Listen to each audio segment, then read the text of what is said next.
Welcome to this OES 2015 video demonstration. This video will show you how to use the DSfW sites and subnets feature to move a domain controller from one site to another.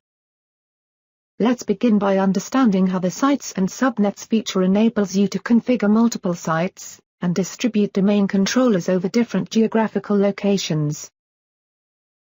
Sites represent the physical structure or topology of your network, and a domain represents the logical structure, where all the domain controllers are logically linked.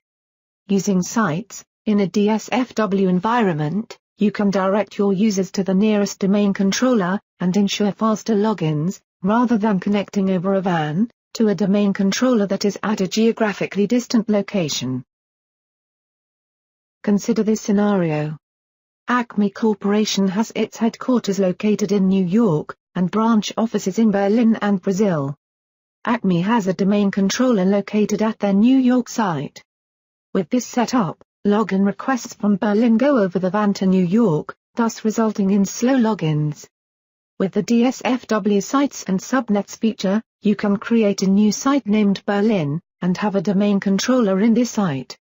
Then, when you receive a login request, the request is directed to the closest domain controller, which is Berlin, thus ensuring faster logins. Now, let's take a look at how you can manage sites and subnets. In a DSfW environment, when you configure the first domain controller, a site name default first site name is created. All domain controller objects for all the domains are associated with this site. To manage sites and subnets, using MMC, you must first create a new site and a subnet.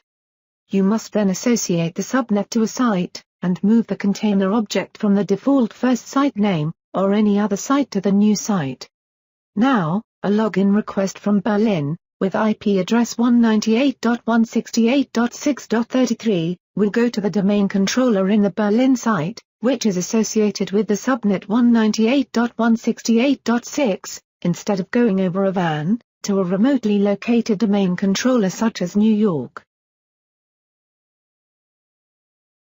To learn more about sites and subnets, as well as other features available in domain services for Windows, see the DSfW administration guide in the OES documentation set, on the Novell documentation website.